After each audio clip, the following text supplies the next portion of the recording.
Hey, besties! Welcome to episode 2 of A Thin Line Between Us. Damilola wanted out of her marriage by any means necessary, even if it meant seducing the husband who despised her. But Park Jihoon doesn't break that easily, and the closer she gets to winning, the closer she gets to losing herself in a game neither of them can control. Let's get right into it. Enjoy.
When Jihoon raised his hands to slap me, I became afraid. Even though I closed my eyes and acted like it wasn't a big deal, my heart was racing inside. However, he walked away without another word. I didn't understand him.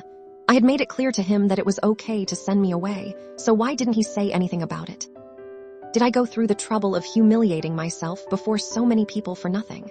I sat on the bed feeling sad. Why wouldn't he send me away and get another wife? That night, sleeping was difficult. I kept hoping that when I woke up in the morning, Jihoon would have made up his mind to send me away, but that didn't happen. I was instead introduced to two ladies, and a man by Hana who told me that they were among the many tutors who had been chosen for me. I was going to be homeschooled. What did these people take me for? A handicap? I didn't want to make an issue out of it because I knew I would be leaving soon. However, I had no intention of sitting through any form of teaching. My time would be better spent plotting on how to make Jihoon send me away. Luck suddenly smiled at me as Jihoon came out and made a scene. I would have been pleased if he had not called me and Hana flies. She didn't seem bothered by it, and I knew I ought not to have been, but for some reason, I wanted to put him in his place. After he left, Hana asked me if everything was okay between Jihoon and me. We were cool before now, so I have no idea what went wrong, I lied. Hana spoke to my so-called mother-in-law, and afterward, I found myself inside the car with her, being driven to a new college where I could continue my studies. I was unhappy because things were not going according to my plans. However, that turned out to be the least of my problems when we were attacked at the parking garage. Hana and I had just come out of the car, and I was fighting hard to hide my displeasure when 3 masked men came at us. Hana acted quickly, and her fighting skills amazed me as she gave all 3 men a run for their money. I looked around for a weapon but couldn't find any. Knowing I wasn't as skilled as Hana, I decided to call for help and began to run out of the garage. However, the sound of an electric shock made me turn, and I saw Hana on the floor. The man who had shocked her had a stun gun with him, and another was making his way toward me. Screaming at the top of my voice, I continued to run out of the parking garage, but I didn't get far. I fell to my knees as I was being shocked from behind and lost consciousness afterward. Violently woken up later by the same men in a strange room scared the shit out of me, especially when I was being threatened with a gun. When he first asked me if I knew Park Jihoon, I thought he had kidnapped me for ransom or wanted to deal with me because I was married to Jihoon by law. How could I accept that I knew him when my death would bring him nothing but relief? The last thing I expected, however, was for Jihoon to be the culprit. How sick could one get? Did he consider himself above the law? I knew I had been a pain in the neck, but that was because I wanted him to send me away. Yes, I hated him because I had been forced to marry him, and he had insulted me the very day he laid eyes on me. What was his excuse? Why go to such lengths just to scare me when he could easily send me away? I couldn't leave on my own because then my family would still be indebted to his family, and I had promised my mom that I would help her. I couldn't bear to see her tears just as I couldn't bear to be away from Teeman for so long. I had a good reason for my actions. What was his? As I stared at him, these thoughts ran through my mind, however. He asked me to kneel and apologize. He probably thought he could scare me, but how could I give in? If I apologized and promised to do what he wanted, it meant I would have to be his wife for the rest of my life. Just the thought of it made me feel nauseous. I thought about Hana, who was just a victim of my and Jihoon's plots, but I remembered she was being paid, and it made me feel better. Jihoon was waiting for me to kneel, but I realized something. I had just gotten another chance on a silver platter. With his cheeks so close to me, slapping him wouldn't be difficult. I didn't know what else would happen if I raised my hand to him, but I was sure of one thing. No arrogant man would want to stay married to a woman who dared to hit him. My heart raced as I conceived this plan because I had never hit a man before, let alone a billionaire like Jihoon. Nevertheless, I slapped him when he least expected it, and I applied all the pressure I could afford because I wanted results. He stared at me in shock, and all the men in the room gasped in surprise. "Leave," he said to them and got up afterward to glare at me. Once the men had left the room, he caught my neck and once again pushed me against the wall. His eyes showed nothing but anger and hate, and my slap had left a mark on his face. "Do you really not want to live anymore?" he seethed. "I hate you so much that snuffing out an insignificant life like yours will be a piece of cake for me. But don't you think about your parents and what your death would do to them?" For some reason, when he mentioned my death and my parents being affected, it made me remember my late sister, and my eyes brimmed with tears. "I also hate you so much," I spoke with difficulty, because he was slowly choking me. "Why do you intend to keep a wife you hate when you can have any other woman you want?" He scoffed. "No, I think it's better to keep a woman I hate and make her life miserable. That should be more satisfying, right? I don't think you understand what I am capable of, Damilola. I can give you a fate worse than death. Turning you into a lunatic and making you spend the rest of your miserable life in a psychiatric ward is something I can do with just a snap of my fingers. This time, too, I am holding back because of the angel in my life. There won't be a next time." "The cops are here," one of the men rushed into the room and reported. Jihoon instantly let go of my neck while I struggled to breathe as tears rolled down my cheeks. I quickly wiped my tears and walked out of the room. All the men had disappeared, and I could see Jihoon leaving through the front door. I followed behind him and was surprised to see Hana standing outside with so many armed policemen. She stared at me in shock while Jihoon ignored them all, got into his car, and drove away. The police wanted to go into the house, but I said, "There's no need, sir. My husband and I were the only ones there." I didn't want a situation where I would have to follow them to the station and give them my statement. It was futile because a man like Jihoon was bound to be powerful and highly connected. I got into the car with Hana, and she still wanted us to go to the station, but I told her, "There's no need, Hana. It was all planned by Jihoon." "I don't get it. What happened between you two that made his attitude toward you change? And why would he kidnap you?" she asked. "I guess he's just crazy," I replied. "How did you find me?" "Well, I put a tracker on you," she confessed. I wanted to complain about her putting a tracker on me without my consent, but I thought better of it. In the end, it was for my safety, so I decided not to make a fuss about it. I told her to take me home, and I was quiet all through the drive. She gave me the new phone she got for me, and I thanked her before going into my room. I locked myself inside and laid on my bed sadly. Jihoon had made it clear that he wouldn't let me go because he wanted to make me suffer. What was I going to do? The possibility of not spending the rest of my life with Timan made me so sad that I began to cry. An idea crept into my mind while I was crying, and I instantly sat up. I wiped my tears as I thought, "Yes, I have been going at it the wrong way." Violence wasn't working, so I needed a better approach. Jihoon already disliked women, and he hated me. If I tried a different method, he would do everything possible to send me away. I smiled as this plan seemed more capable of giving me my desired results. I quickly took my bath and began to make preparations. Once I heard Jihoon's car drive in, I asked Hana to keep an eye on him. She was worried about my intentions at first, but I assured her that I wanted to have a peaceful conversation with him so our relationship would get better. After hearing this, she was more than happy to help. Once Jihoon was in the dining having his dinner, Hana informed me. I quickly left my room and secretly made my way to the master bedroom. I opened his door and went into his room, knowing that he would not check the CCTV unless something serious happened. While inside, I marveled at the intricate design of the paintings and the furniture. Reminding myself of the task at hand, I sat on his king-sized bed. His room was so spacious, and the air was filled with his cologne, which by the way was exceptionally pleasant to me. I stared at my outfit and sighed. The things you end up doing, Damie. I was putting on a black, sexy lingerie. It covered half my breasts but exposed my belly, back, thighs, and sexy long legs. I was very uncomfortable in it, but I was desperate to get what I wanted. I had taken the time to wear alluring makeup and let my beautiful hair fall on my shoulders. A normal man would find me attractive, and I would never take such a risk if it wasn't Jihoon. He was a weirdo and would do anything possible to ensure that I never appeared sexy in his bedroom again. I heard the sound of footsteps approaching and quickly dashed into the bathroom. I heard Jihoon walk into the bedroom, and I peeped from the bathroom to see him taking off his jacket and his shirt. He was left with his white singlet and pants, and when I realized he would take them off too, I couldn't waste any more time. I took off my jacket, hung it in the bathroom, and walked out to meet him in the bedroom. He turned the moment he heard the sound and instantly stood up when he saw me. As I walked gracefully toward the bed, he backed up until he was leaning against the door. The surprise on his face was priceless, and he could not utter a word. I sat on the bed and placed my right leg on it. I bit my lip and caressed my leg with my fingers while he swallowed and continued staring at me. I flipped my hair and briefly turned my back before turning my face back to him. Seeing that he wasn't saying anything or showing any anger, I got up and began to walk sexily toward him as I chuckled. "Hey, handsome, like what you see." I gulped and my Adam's apple bobbed. What was Damilola trying to do?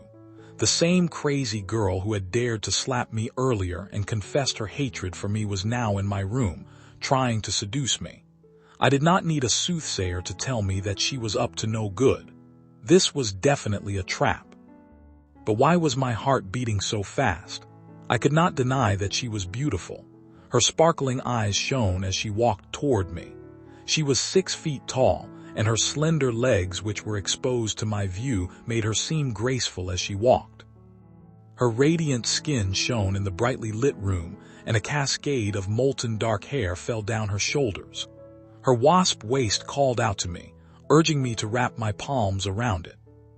She did not stop walking until she was standing in front of me.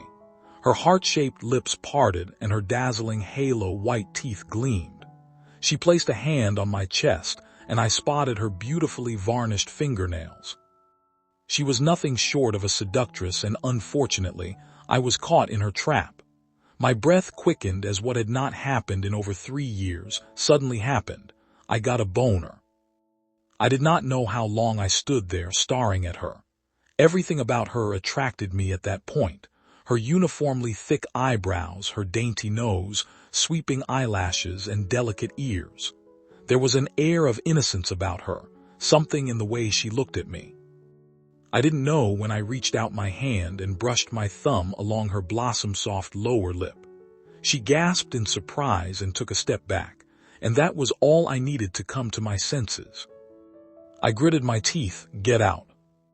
I could see fear in her eyes. However, she refused to leave. She continued to stare at me until I walked toward the bed, picked up my shirt, opened the door, and walked out of my room. I wore back my shirt, took my car keys, and drove one of my cars out of the house. I called my closest friend, Minyu, and met him at his favorite club, Nari. To what do I owe this honor?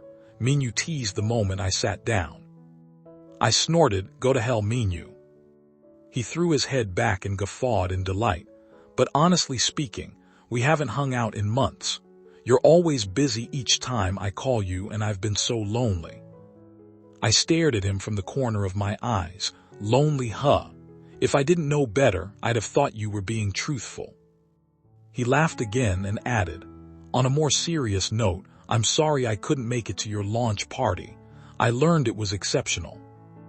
Yeah, tell me about it, I replied as I downed the glass of wine I had just filled up. I refilled my glass, emptied it, and filled it up again. You seem to be drinking a lot tonight, Minyu observed. What gives? I sighed and my mind went back to Damilola.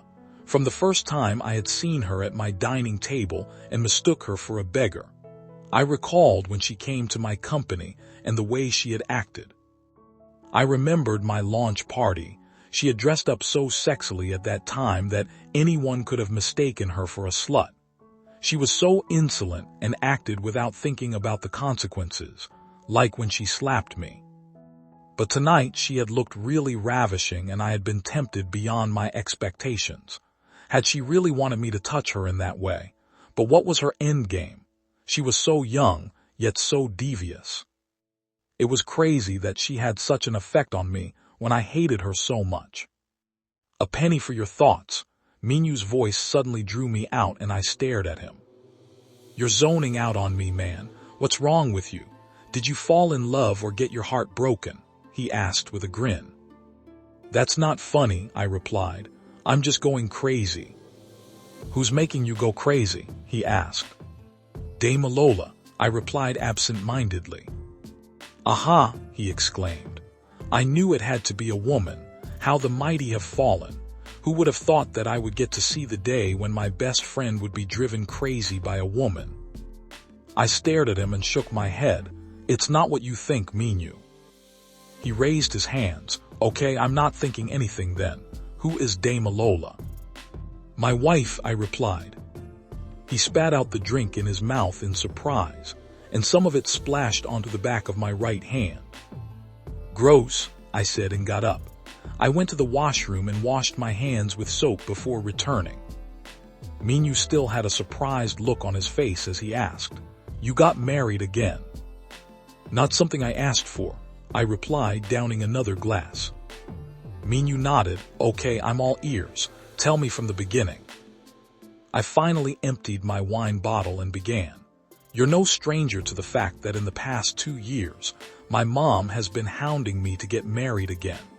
I swore I never would, and she swore I would never live peacefully. She was at my place every single day of the week, crying, making a scene, and threatening to kill herself. When I couldn't take it anymore, I proposed that we both come to a compromise. She was the one who drafted the agreement, and according to it, she would pick a wife for me and we would live together for a year. If after 1 year I still wanted the wife, then everyone would be happy. However, if after 1 year I wanted to spend the rest of my life alone, she would back off and let me be. She had a lawyer draft the agreement and we both signed it. She prepared the marriage document and I signed it too without caring who the bride was. This was because I had a plan. I intended to provide my so-called bride with luxury, however. During the 1 year of our marriage, she would live according to my terms, stay on her own, and avoid me completely. After 1 year, I would divorce her and pay her alimony. In my head, it was a perfect plan. How could I have known that my mom would get a 20-year-old insolent brat? I expected someone mature in age and behavior, but this girl, I can't even stand her. What did she do? Minyu asked. I chuckled. I think your question should be, what did she not do? She is audacious and impertinent, and she gets on my very last nerve. She hasn't even lived in my house for up to a week, but the number of times I have felt like strangling her to death cannot be counted. Wow, why would your mom get someone so horrible for you? Minyu asked. Beats my imagination, I replied. I dug into her family and learned that my mom paid them a huge sum to take Damilola away. If it weren't for the deal with my mom, I would have long kicked her out and banished her from this city. Can you believe she had the effrontery to slap me? Minyu's mouth fell in shock. What, is she still alive? Trust me, there were so many ways I thought of inflicting pain on her, but I couldn't do it, I told him. But why? That's so unlike you, Minyu commented. It's because of Suman, I replied. You know what Suman means to me. I can't do anything that would make me ashamed to face her or make her disappointed in me. I understand, Minyu said. Now I can see why you are all worked up. I shook my head. No, that's not it. He scoffed. Don't tell me she did something else. I sighed. She snuck into my room looking all sexy and tried to seduce me. Got me all pumped up in the process. I don't know why I almost fell for it. Damn. It took so much for me to walk away, yet this is someone I hate with a passion. Minyu smiled. Wow, now I really need to meet this wife of yours. You should have taken her right there. Why did you walk away? Have you been listening to me at all? I snapped. I just told you I hate her and she feels the same way. She told me to my face after slapping me earlier today. It was certainly a trap. I need to find out why she did that. She is playing a game with me. She thinks she is smart, but I'm going to show her who Park Jihoon really is. So, when are you going to introduce us? Minyu asked. How about never? I replied. Quick question, he added. Since your wife has gotten you all pumped up, are you going to get laid? I mean, there are so many. Shut it, Minyu, I interrupted him. I'm done with women and I'm never going down that road again. I meant it when I said it 3 years ago and I still do. I should call my driver to take me home. I have so much work to take care of tomorrow. Let me drive you then, Minyu offered. I stared at all the empty bottles in front of him and shook my head. Not a chance. My driver drove me into my compound 40 minutes later. I planned to sleep in the guest room until I was sure my room was safe. Now, it was no longer safe to leave my door unlocked in my own house. I shook my head, laughing at myself briefly as I made my way into the house. The moment I entered, I unknowingly bumped into someone. We both took a step back when we saw each other. She stared at me quietly while I inwardly asked, "What are you up to, Damilola?" I had expected a different result. I thought Jihoon would push me away the moment I placed my hand on his chest. After all, his hatred for me ran deep. I expected him to lose it and finally ask me to leave his house, but he caressed my lips instead. I took a step back in fear. I was tempted to run out of his room and quickly wash my lips, but my efforts would have been in vain. So I held on a little longer. Even when he ordered me to get out, I refused. Who would have thought that he would walk out of his room, leaving me behind? The moment I heard him drive out, I picked up my jacket and left. I walked back to my room with my shoulders sagging in defeat. Why was nothing going my way? What was Jihoon's breaking point? There had to be something legal I could do to make him send me away without giving away my intentions. But what if there was nothing? I recalled how he had told me earlier when he kidnapped me that he wanted me to live a miserable life. Did he plan to make good on his threat? But what about Taemin? What about what my heart truly wanted? I recalled all the good times with Taemin once again, and tears rolled down my cheeks. How would I live without my love for the rest of my life? I heard a knock on the door before it was pushed open. When Hana saw the tears in my eyes, she gasped, "Oh no, I'm so sorry, Damilola." She sat on the bed and wiped the tears from my face as she said, "Your heart must be in pain because you tried to bridge the gap between you and your husband and he rejected you. But don't feel too bad about it, just give it time. Mr. Jihoon has probably not gotten used to you yet, and he has been alone for a while. It would take some time, but he will come around." I stared at her and wondered what would happen if she knew the real reason why I went into Jihoon's bedroom. "Please, can I be left alone?" I asked. "Sure," she replied and left my room. I took off my jacket, got up, and stared at my reflection in the mirror. Seeing how beautiful and sexy I looked, I imagined Taemin complimenting me and I smiled. What if he saw me now? I wondered. He would surely be amazed. With this thought, I picked up the new phone Hana had gotten for me and took a few pictures of myself. I was about to forward them to Taemin when I remembered my situation and sighed. Of course this is wrong. Even though my marriage to Jihoon is meaningless, I'm still legally married and shouldn't be sending pictures like this. I left the pictures on my phone and decided to show them to Taemin when I was finally free from Jihoon. I didn't know how long it would take, but one thing was certain. I would never give up fighting to be with the love of my life. I cleaned off my makeup and took my bath. Afterward, I put on my pajamas and decided to hear Taemin's voice. I called him and he answered after the first ring. "Who is this?" he asked. "Please don't hang up. It's me, Damilola," I replied. "What do you want?" he asked next. "I love you so much, Taemin," I replied. "But I don't love you," he told me. No, I refused to believe his words. I know better than anyone else what I mean to you, Teeman. I know you are angry now and I don't blame. Don't ever call me again, Damie.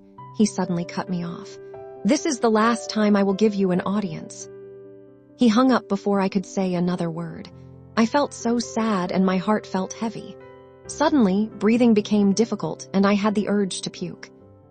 I got up and quickly left my bedroom. I decided to take a stroll outside the house, hoping that the fresh air would do me some good and I would feel better. Just as I got to the door, however, I saw him. The reason why my happiness had been snatched from me. I quickly took a step back and he did the same. We both stared at each other quietly, and I recalled how he had brushed his thumb against my lips. I reflexively wiped my lips with my palm while still staring at him. His eyes held complicated emotions. I couldn't tell what exactly was going through his mind, but I wondered. If Jihoon did not exist, would I have been separated from the love of my life? What do I have to do, Jihoon, for you to let me go? Damilola, what do you want from me? His question took me by surprise, and I almost told him that I wanted him to send me away, but then I realized he had been drinking. I could perceive the alcohol from his breath, and it made me wonder if he was drunk. People reacted differently when they were drunk, and I had no knowledge of how Jihoon did.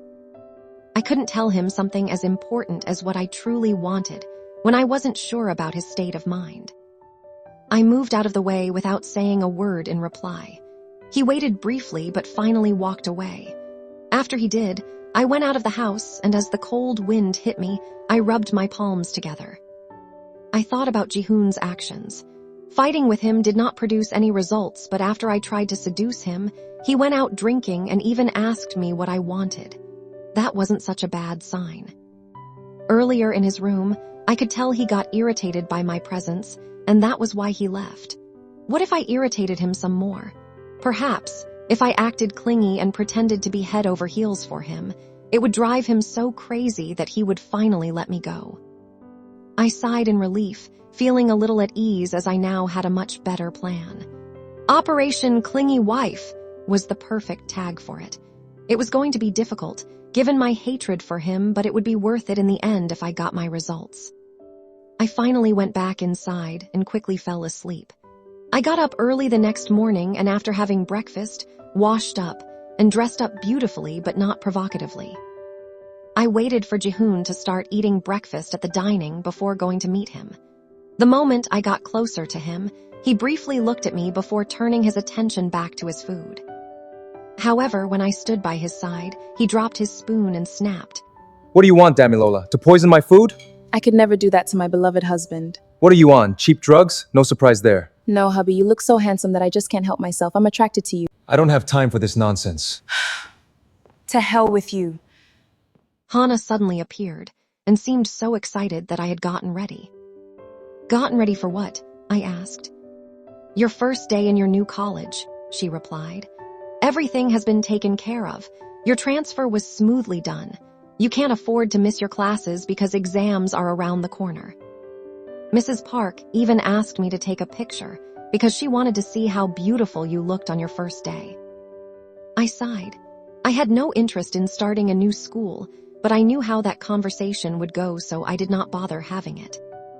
Just a few days more, I told myself and quickly got changed. Hana happily took pictures of me and said, I'll just turn the car around. I sighed and waited outside the door while she went to the garage to get my car. I checked my phone to see if Teeman had felt bad about hanging up on me last night and sent a message, but there was none. When I looked up, a beautiful lady who seemed to be in her late 20s was approaching. Beside her was a beautiful little girl who seemed about 5 or 6. From their striking resemblance to each other, I could tell that they were mother and daughter. I noticed they were coming towards the door, so I moved to the side to make room for them. The little girl seemed really excited while the woman stared at me curiously. Once she got closer, she smiled at me and said, Hi, who are you? I didn't feel comfortable telling a total stranger who I was, so I folded my arms and just stared at her. This is Mrs. Damilola, Mr. Jihoon's new wife, Sungmin, who had just come outside, said to the woman. She stared at me in surprise. So the rumors are true and you're Jihoon's wife. I nodded. She chuckled. I feel so sorry for you. I smiled. Yeah, I also feel sorry for myself. But who are you? My bad, she quickly replied. My name is Minji, I am Jihoon's ex-wife, and this is our daughter, Sumin. My eyes widened in surprise. Ex-wife. Didn't Jihoon tell you that he was married before? Minji asked, and I shook my head. I couldn't care less what Jihoon's history was. I just wanted out. Perhaps if I found out why he and Minji were divorced, it would help my plans. I smiled. I'm so sorry for keeping you guys out here. Your daughter looks so beautiful and you are both welcome. She smiled back. Thank you, and walked in with her daughter, who I really found adorable. I reached out my hand to stroke the little girl's hair, but she pushed it away and cried. Don't touch me! Grumpy like your father, huh? What a shame. I still think Sumin is adorable, I told Minji as I went back inside with her. I should be leaving. I have no intention of bumping into Jihoon, Minji said, as she handed Sumin over to a nanny I had never really paid attention to. She was about to leave when I said, Hold on, Minji. To be honest with you, I was forced into this marriage and I would do anything to get out. I've done everything possible to upset Jihoon, but nothing works. Can you tell me why you both got divorced? Infidelity, she replied without holding back. My eyes widened. Really? Hana walked in at this point and after greeting Minji, said to me, I'm sorry, Dami, but we need to leave now. You don't want to be late for your class. I inwardly rolled my eyes and said goodbye to Minji before leaving with Hana. When we got into the car, I recalled how Jihoon had told me the previous day that he was holding back from hitting me because of the angel in his life. Back then, I had no idea what he meant, but now it made sense. He must love his daughter so much if he held himself back because of her. I was good with kids, so getting Sumin on my side wouldn't be a hassle. If I kept irritating Jihoon and got Sumin to tell him that she did not want me in his house, he would certainly send me away. I suddenly felt so happy about her presence. Thinking about what Minji said, I shook my head. I couldn't believe Jihoon cheated on his beautiful wife and ruined his family. What a disgusting man. He kept acting so high and mighty when he actually lacked respect for himself. You seem happy and it's surprising. Hana's voice pulled me out of my thoughts. You were so sad last night and unhappy earlier.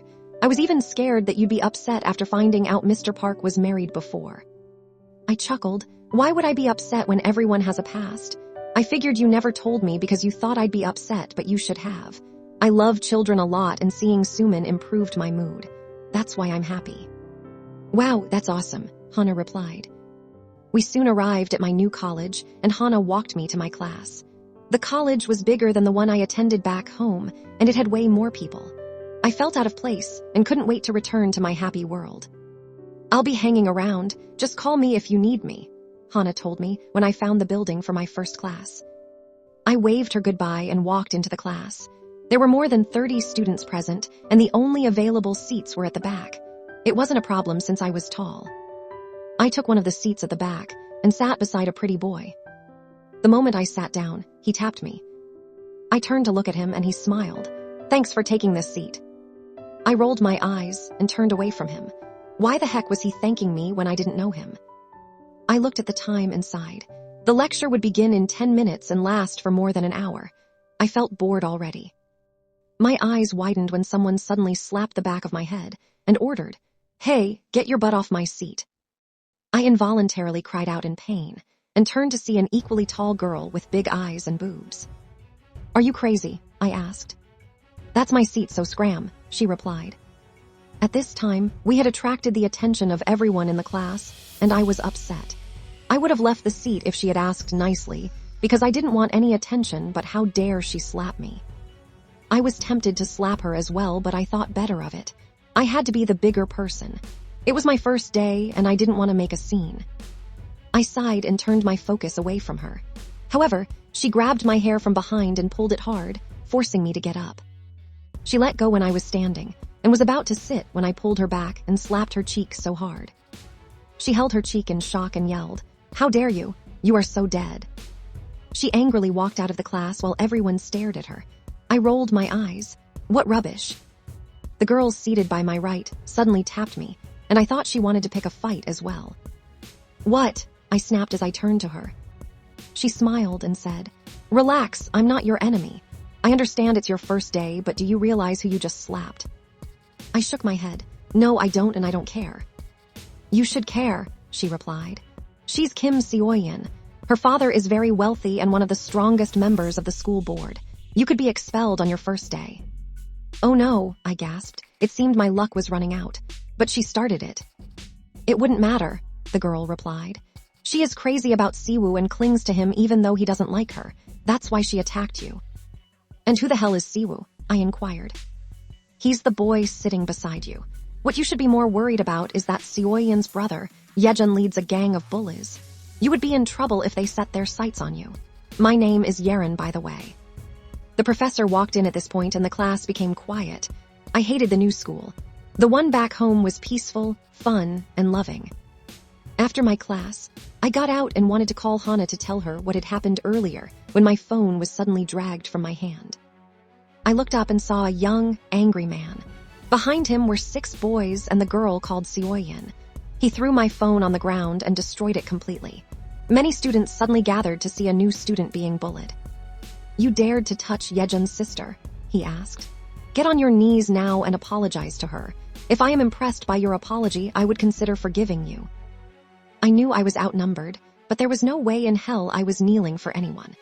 I began looking around for a possible escape route, since the only plan I could come up with at this point was running away.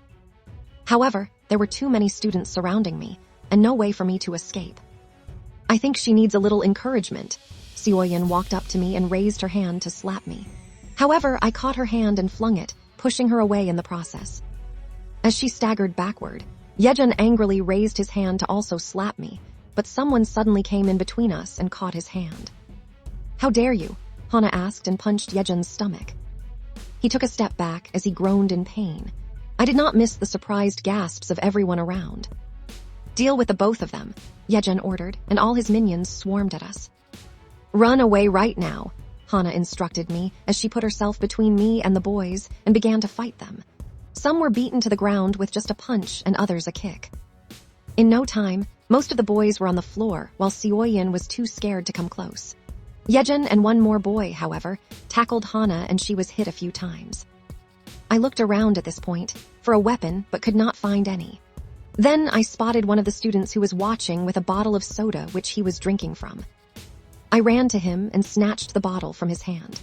As I charged toward Yejun, whose face had turned red from being punched repeatedly by Hana, I raised my hand to strike the bottle on his head. However, someone caught my hand from behind and pulled the bottle away from me. I turned to see a man in uniform, and in no time, more than 7 others like him approached. We were all rounded up and marched to the office of the provost, who had been informed about the disturbance in the school. I stood beside Hana, who had a handprint on her face, and I felt so guilty that she took on all those boys for my sake while I stood like a log. My only consolation was that the others fared worse. Seoyeon had a handprint on her face from the slap I gave her when we were inside the class. Yejun had bruises on his face, and blood dripped from the side of his mouth, while the other boys were groaning in pain. "Why the hell would you start a fight here?" The provost, who had observed the situation, spoke in a loud voice while speaking to me. It didn't make any sense to me that he was asking me when he could see all the parties involved in the fight. "Are you speaking to me?" I asked, pointing at myself. "Who else would I be speaking to?" he barked. I almost covered my ears due to the tone of his voice.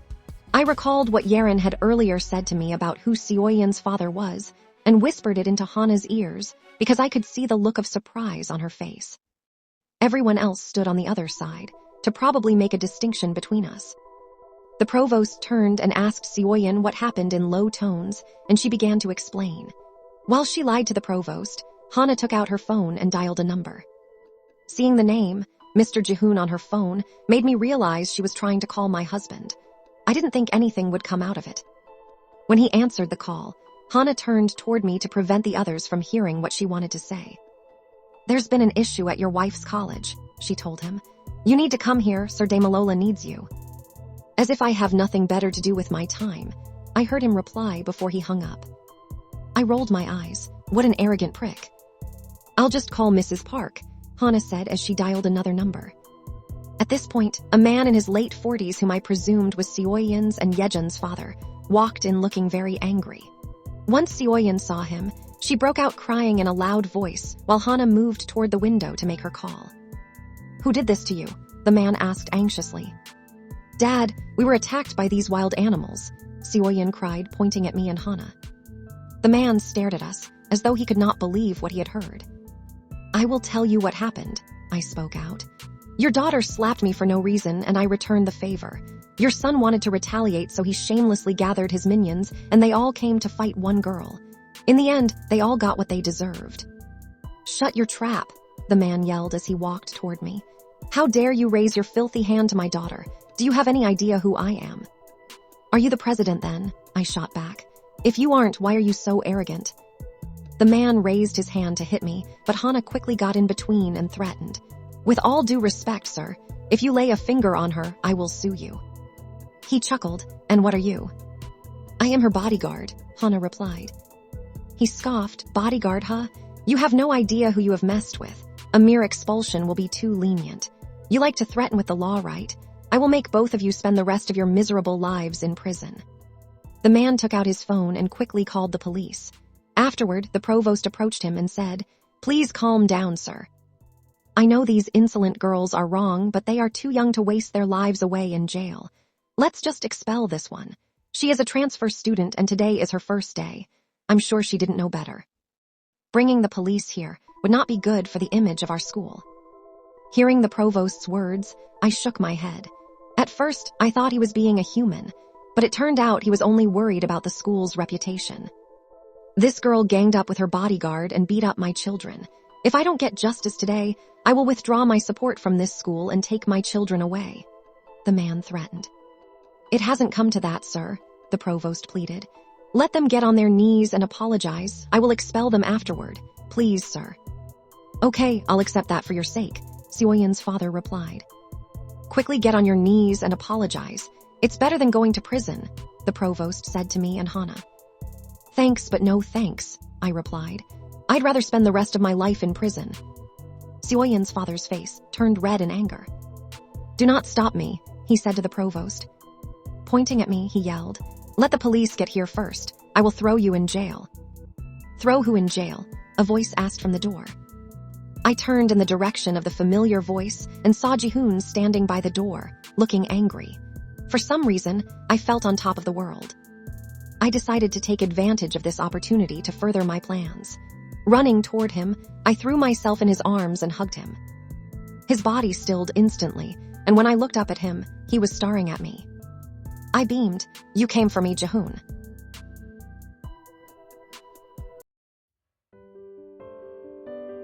Thank you so much for watching.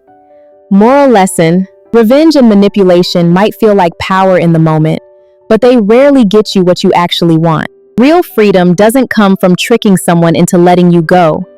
It comes from facing the truth, even when it's harder than the games we play to avoid it. If you enjoyed this episode, please like, share, and subscribe, and don't forget to hit the notification bell. Now tell me, what do you think is going to happen in episode 3? Drop your predictions in the comments below. See you in the next episode.